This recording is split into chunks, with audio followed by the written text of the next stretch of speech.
I'm just going to kind of go along the line, and most of the legislators were heard the sessions today. Is that correct? I think most of you heard the sessions. So get your reaction to what you heard, maybe reflect upon the perspective of multimodal supply chains, because we talked about marine, barges, we talked about trucking, rail, intermodal, your perspective on what you heard.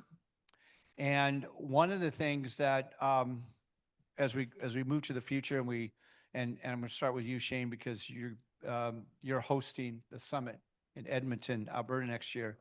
One, oh yeah, okay. Let's grab another chair for Senator. Oh, it is. Oh, there's one over there. Okay, Senator Cuff. All right, get. I know.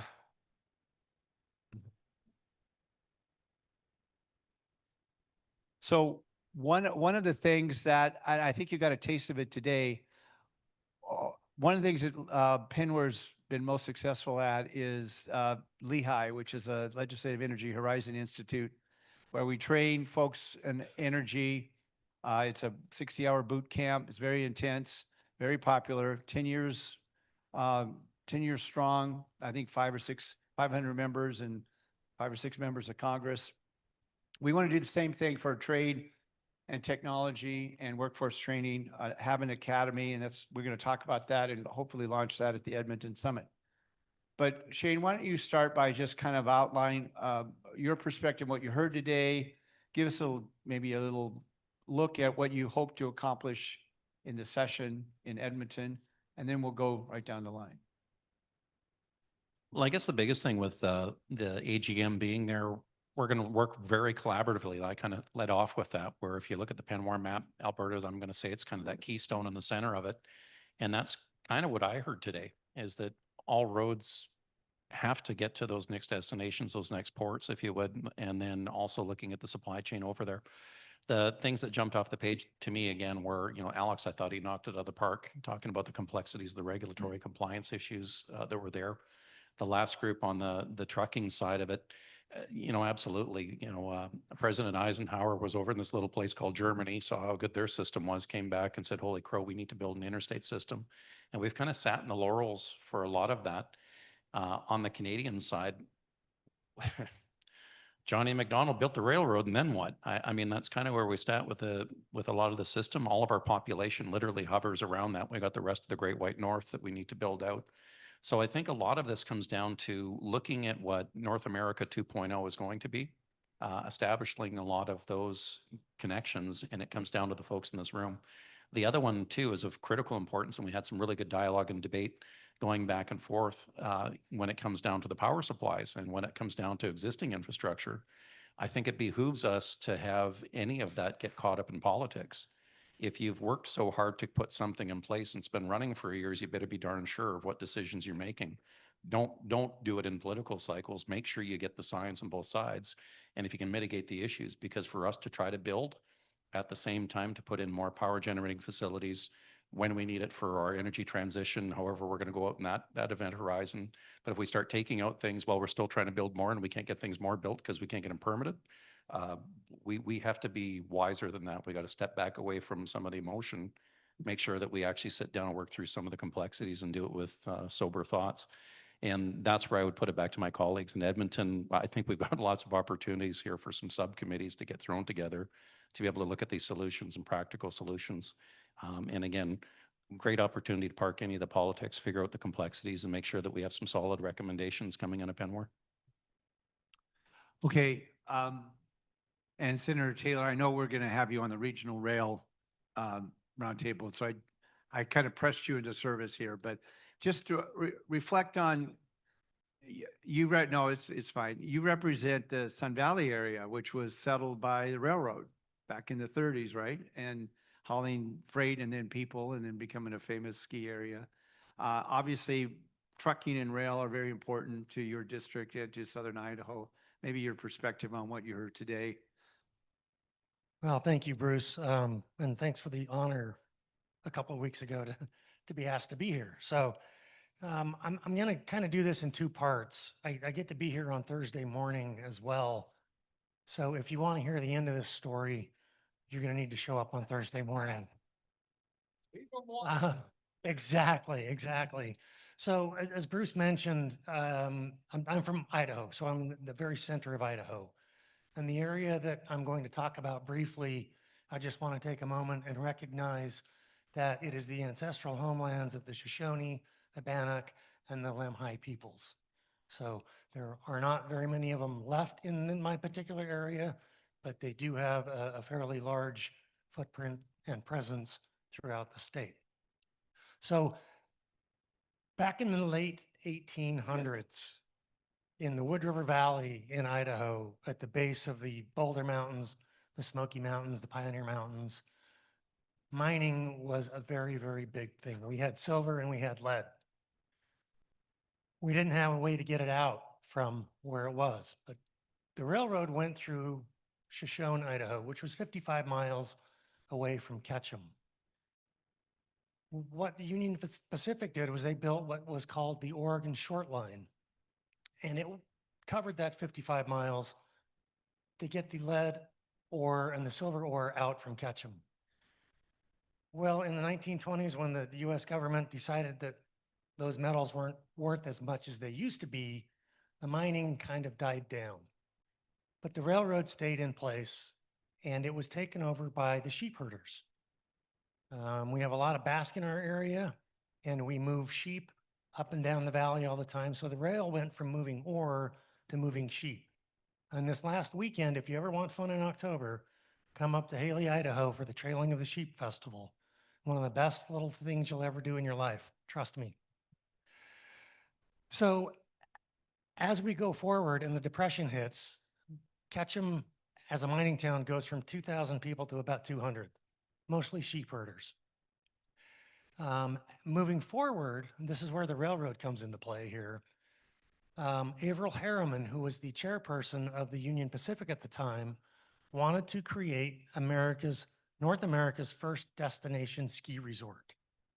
And in order to do that, he enlisted the help of a guy named Count Felix Schafkatsch, an Austrian guy who could ski.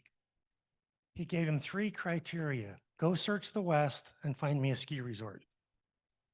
Well, Felix finally came across Ketchum, Idaho, and it met the 3 criteria. And that was plenty of snowfall, smooth slopes, and it has to be serviced by a Union Pacific Railroad. So a little self-serving there on Averill's part, but it worked. So in 1936, the first part of 1936, Ketchum was discovered. At the end of 36, and this is where there was no permitting problems back then, the Sun Valley Lodge and the Sun Valley Inn were opened up. They started construction in May of 36. December of 36, Sun Valley Ski Resort opened up with runs on 3 different mountains and North America's first chairlift. So that was all made possible by the railroad. And if you want more of this story, come back on Thursday and I'll finish the rest of it and how it ties into tourism and how we work in Idaho. Okay. Yes, it's a fascinating story. I'm going to turn it over to MLA Paul Choi from British Columbia, who is been appointed by the Premier as a Parliamentary Secretary for Trade. And if you could talk to us a little bit about the perspective of the province with regard to supply chains and international trade, both with the U.S. and with your overseas partners, that'd be very helpful. Paul, can you hear us? Yes, I can. Can you guys hear me? Yeah. Yes. Okay, perfect. Well, thanks so much for having me. I apologize couldn't join you guys in person, but certainly looking really forward to joining you guys in person next year in Edmonton. And I also do want to acknowledge that I am joining you guys from traditional and unceded territories of Coast Salish peoples, including Squamish, Musqueam, and Saber-Tooth nations.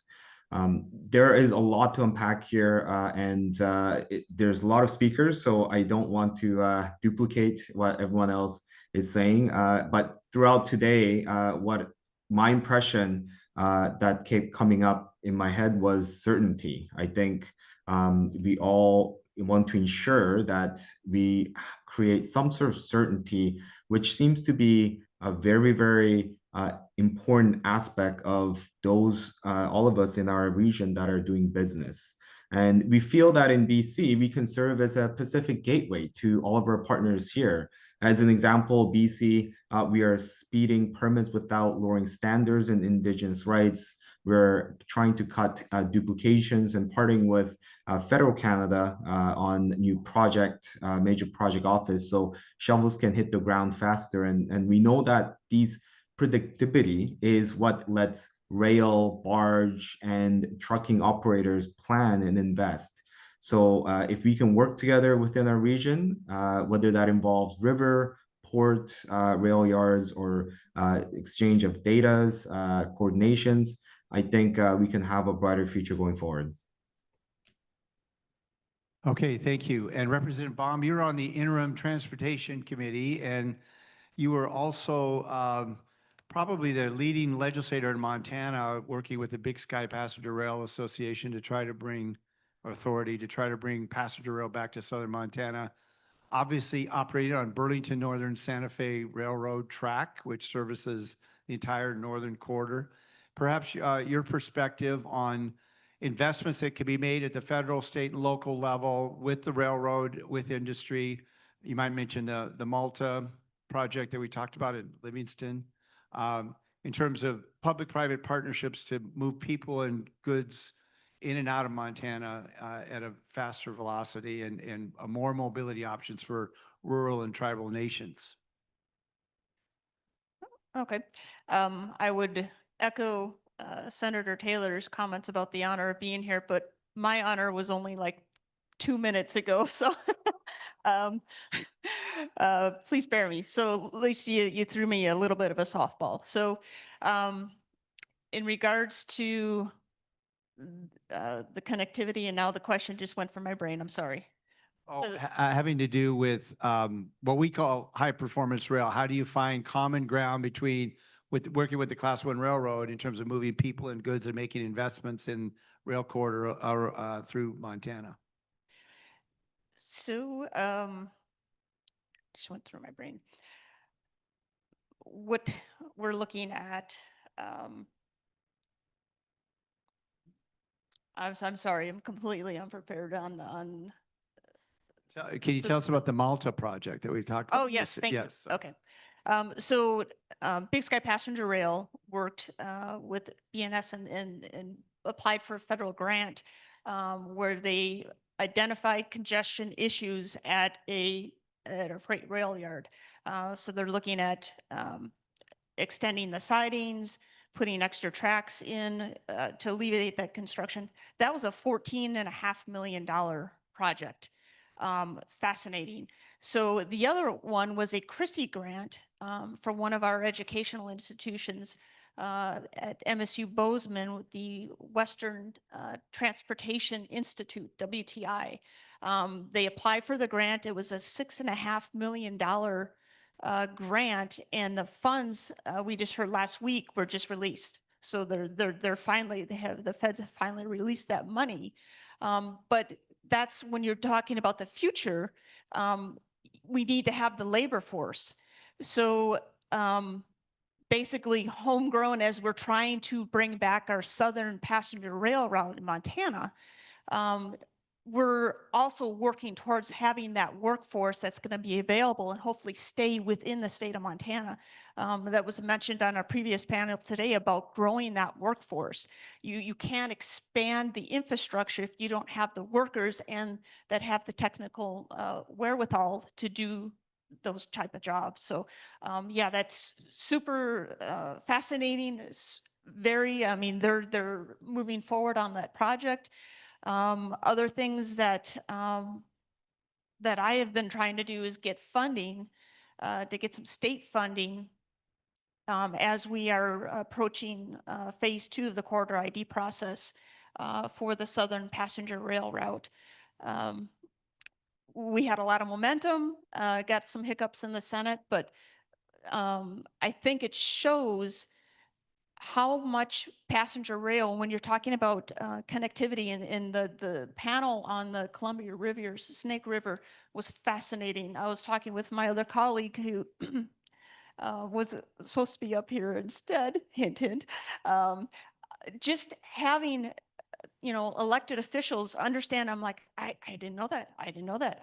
How much these different corridors affect everything, not only within our state, but how one avenue of, uh, you know, travel through barge also affects rail, and how we need to better understand how those impacts of each of those travel modes affects the other, and how they can be bolstered.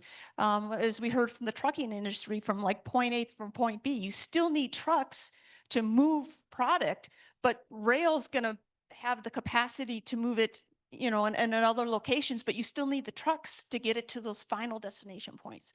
So I think everything's full circle, but everyone has to understand how that affects when you're a freight, like BNSF, they're the host for passenger rail, but how can we benefit both?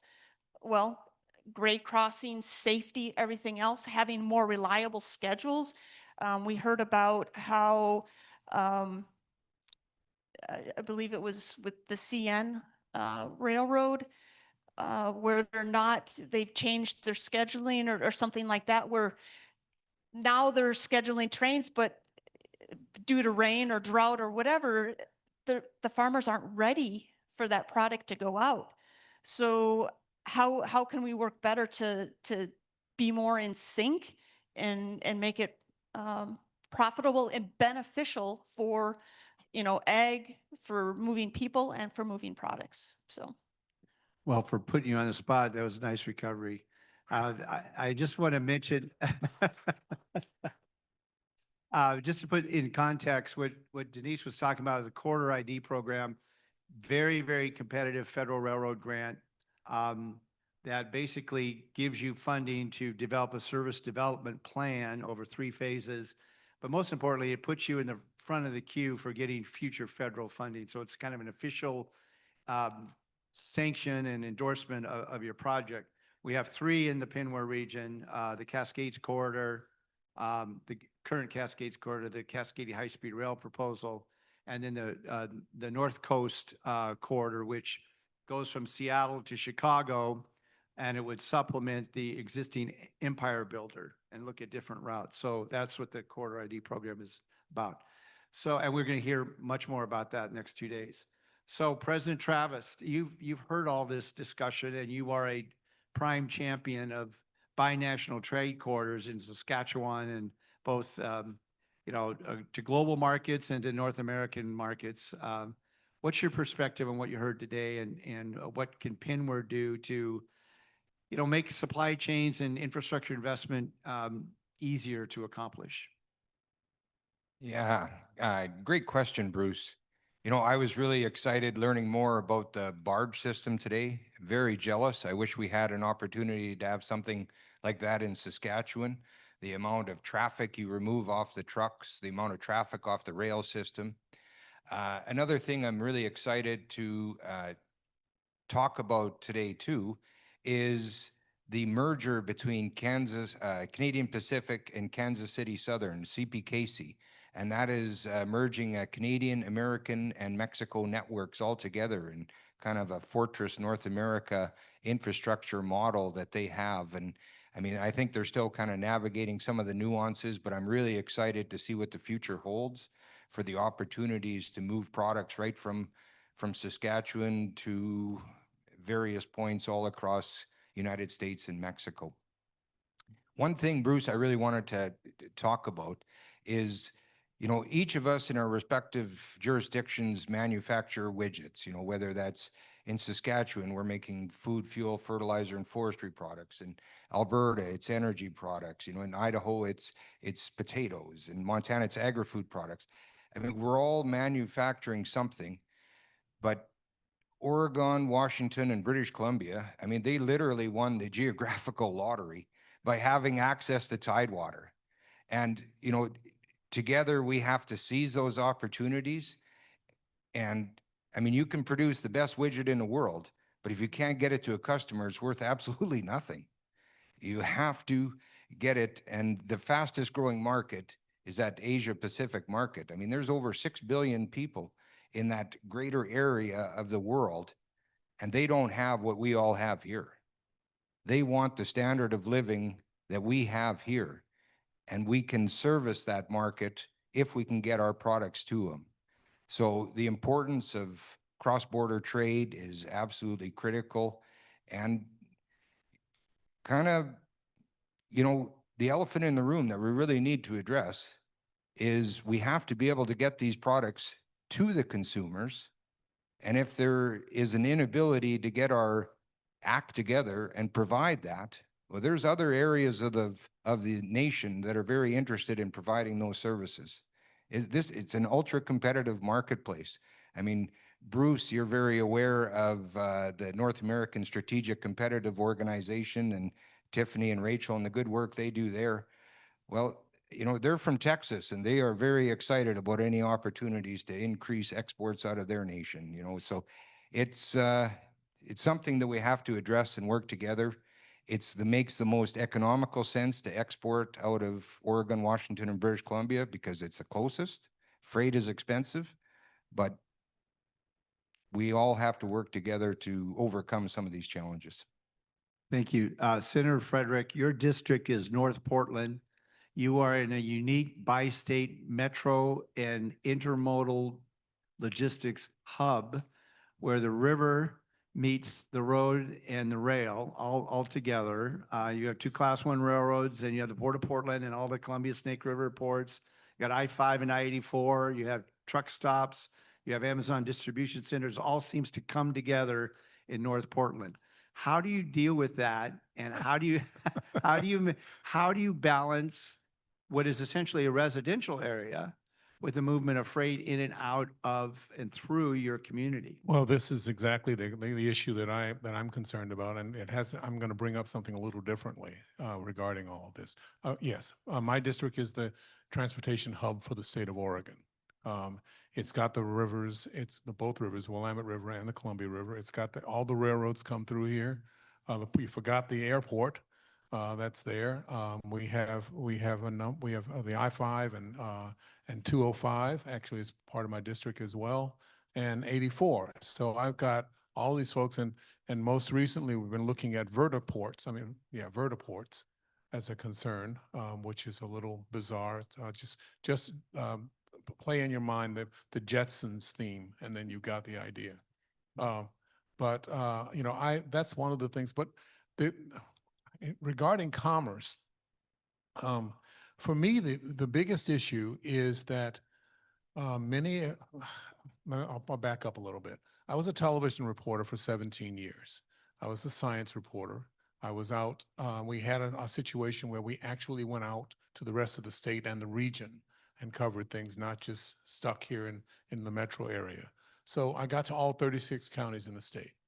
And I've gotten a chance to see things in all of those counties, and also, and I don't know how many counties in Washington, but quite a few. And I can call myself a Northwesterner because I was born in Pullman, Washington. My dad got his PhD from Washington State, so officially he's a Cougar too. I got a chance to be around and understand things. One of the things that I struggle with right now is the fact that I end up with people wanting to spend a great deal of time on the urban-rural divide that they would like to see. Now, if you go back in time, you can see that Gilgamesh and the Sumerians, they had an urban-rural divide there too. So it goes back at least 6,000 or 7,000 years. So it's not a new phenomenon. But I'll give two examples. One is one of my constituents who was driving through Central Oregon. He came to one of my town halls and said he wanted to know why we couldn't stop all this dust that was flying along the road there in Central Oregon. And I said, well, what dust? He said, well, there were these machines off to the side of the road, and they were moving along, and they were just kicking up all this dust. And I said, what would they do? were they planting? Oh, he said, well, yeah, I guess maybe that's what it was. And I said, yeah, they're called combines. You know, they're actually farming there. So no, I'm not going to do any bills that stop the dust from going on. In the same way, I talked with some folks in rural parts of the state who wanted to know why my district was upset about the number of trucks coming through. And they couldn't understand why, you know, can you just get the trucks? I mean, the asthma rate in my district is high because of all of that. And they wanted to know, can you cut down the number of trucks coming through, because they're moving along. And yes, they're at a bottleneck right here at the Rose Quarter, and they're at a bottleneck at the I-5 bridge. But can you do something about them? And I said, no, I can't. This is not appropriate. We have to have the commerce coming through, but we have to do it correctly. We have to do it well. And that's one of the things we haven't really, I keep trying to get people to understand. So both the rural and the urban folks assume that everybody else knows what they're doing. And that's not the case. And we need to find a way to make sure that they understand the supply chain, the aspect of the supply chain. They have not done that. And that's one of the things that I keep trying to push for. So for folks to understand that, you know, if they're going to get the bicycles that they desperately want, if they want to get the food and other things, that they're going to need to be able to work together to get those things. The roads are going to be need to be you need to have fog lines out in Eastern Oregon and on the streets of Portland, and you need to have the ability for folks to get to work and get to hospitals and get to other things in the city as well. So it is a struggle to try to get that information, but I think it's the kind of struggle we need to take on as we're talking about transportation, as we're talking about supply chains, so that people understand that we're actually in this all together. It's not just for one particular group to be successful. So that's how I approach it. Okay, Senator Cuff, we're going to return to Big Sky country. You live close to the Canadian border, so you see a lot of trade going back and forth. Well, what's been your perspective on the results of the recent tariff and some of the challenges that you see with your agricultural community and others? Yes, we're not as much of an agricultural community, although we do have a number of ag, but we're probably a little more heavily dependent in regard to tourist travel or recreational travel. And there's been some impact that way. That by the big holiday weekend, the 1st in July, the folks from Canada, we get a lot of folks from Alberta, as well as British Columbia, we're coming back. Many of my neighbors, our property owners next to me, are citizens of Canada, and they've been up and down all the time. So, the petroleum products rolling out of and other chemical products out of the Calgary area, that I don't think was any significant change. So anyway, but what I would like to say, but this group, we are the boots on the ground. And particularly, I want to shift it a little bit to USMCA, because that is happening. You may not be hearing much about it, but it is happening. And we need to be tuned in and ready to engage. And we were before. I think we have the staff that is very skilled and has done a great job. We have some great enthusiasm right here on the table in our group, although the group is not huge. I'm a little disappointed in that. The quality of the presentations that we've had today, pretty darn good. And the guys who are not here missed a lot. I'd like to, if I could, just drop down through a few notes I made. One more follow-up on the shipments across the border. When softwood lumber agreement ends, softwood lumber agreement is really about competitive advantage. It's much more corporation than it is government to government. And I've been around and tuned into that a long time. I used to manage lumber mills and plywood plants. So, but we have a major lumber reload in town. We don't have much left in the way of sawmills. But when the softwood lumber agreement goes out, boy, those trucks are coming down across the border, nose to tail, nose to tail. They're Jake breaks shaking the coffee on the table in the local cafe. But we have half a dozen jobs that puts that lumber on the cars to get them onto the Burlington Northern tracks. And that's going to continue. The softwood lumber agreement, it's going to be pushed back and forth.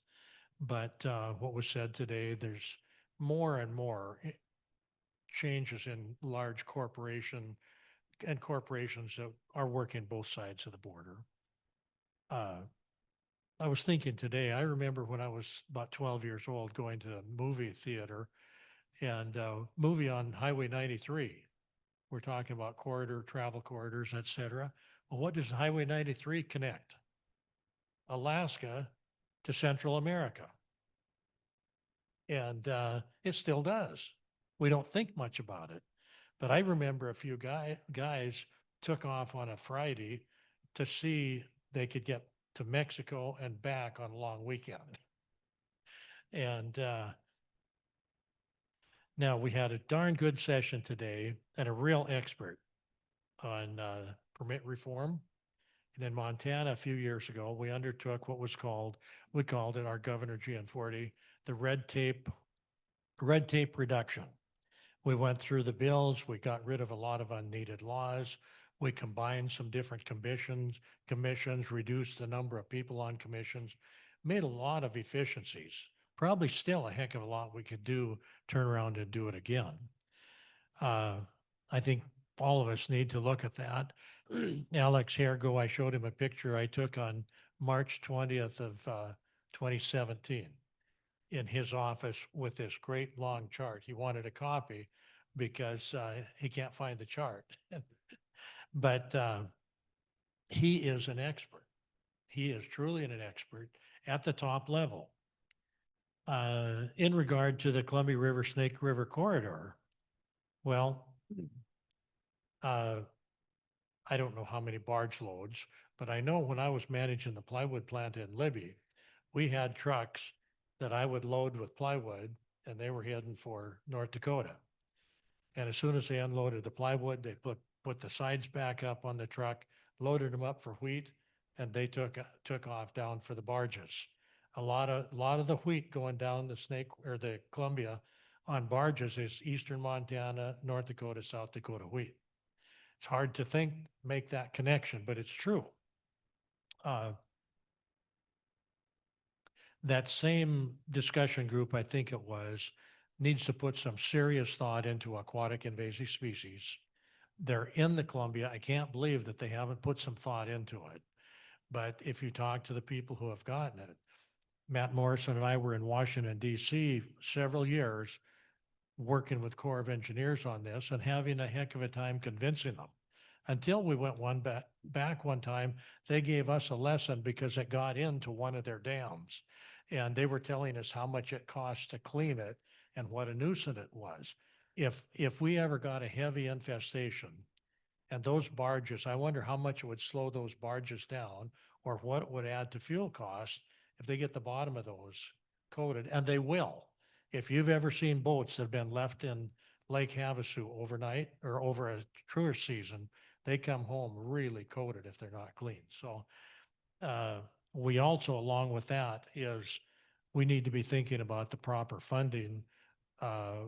We have to give some serious additional thought to how our AIS federal partners are helping with our funding program.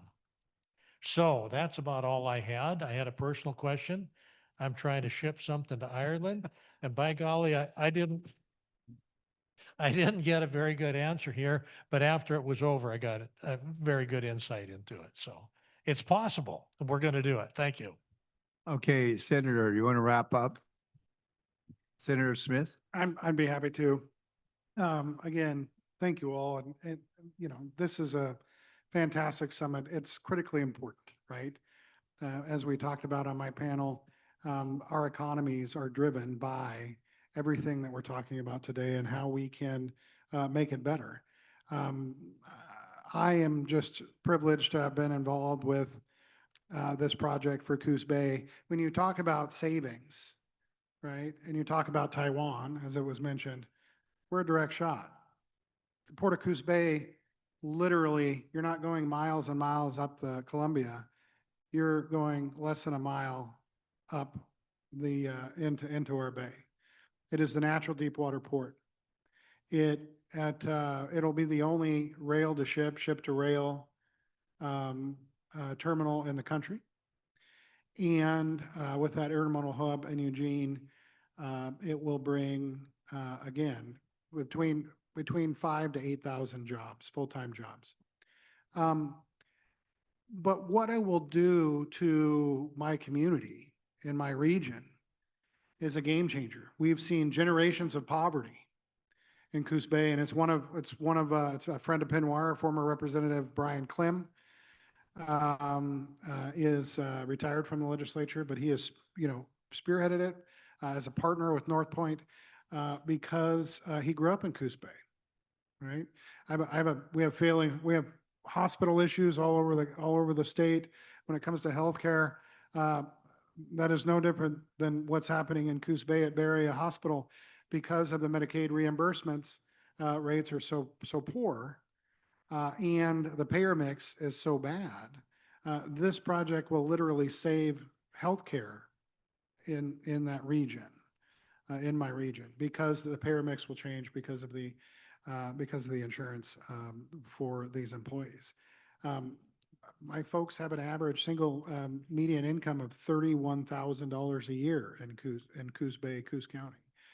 This is a game changer there. But what it will do also, as we talked about in the panel before, with regards to the transportation costs associated, now my cranberries only have to go up the road 30 minutes rather than to Tacoma or down to Oakland in order to export. And the same things are true with the imports, right? That don't have to come from Portland and be transported down. They can come in right there. And so the cost savings associated with transportation costs will be dramatically reduced, not only for getting things out, but bringing things in. And so I am committed to this team. I believe, PNWER is a fantastic organization, and the work that we do in the Pacific Northwest region is critically important. And I want to just thank you all for being here. Look forward to tomorrow. And let's get some things done so that we can make our region successful for generations to come. Here.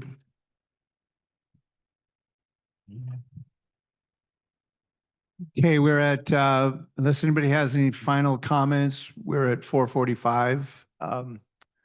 Paul, did you have a final comment? Paul Choi? Yes, I thought that was an amazing discussion, and like many people have said here, I've learned so much about our partners, region, and issues, and different commonalities as well, that I think there's a lot of optimism to be able to work together, and there's that desire to work together to ensure that we all prosper and assist our citizens in our nations to go forward. And I think it's clear that across this region, we share one coast, one market, and one future. So if we choose partnership over partisanship, as some of our colleagues have said, I believe we can build what we believe in together going forward. So thank you so much for having me. Well, thank you. And it was a year ago when we were up at Whistler at our summit, and the BC government and Rick Lumack were wonderful hosts. A lot of us had a chance to tour a water tour of your incredible Port of Vancouver and Fraser Harbor, magnificent facility. So we appreciate all your support for PNWER over the years. Well, thank you so much for being such a good host. And yeah, we look forward to having you guys over in BC again at some time. Thanks. Okay. Matt, do you have any other comments or? It's 5 o'clock somewhere. Travis? I think we're all dying to know, Mike, that movie you were talking about, did it have sound? Anyway, I just want to end off a great session, Bruce. Well done. Thank you to all of my fellow legislative colleagues. You know, we are having some challenges right now between Canada and the United States, but I want to end on this note. We have been the best trading partners for 168 years in the past, and we're going to be the best trading partners for 168 years into the future. It's not politics, it's purely economics and geography. We are very close. We are good neighbors. The longest undefended border in the history of mankind is between our two great nations. And we're going to see that trade continue to grow and thrive despite ongoing issues.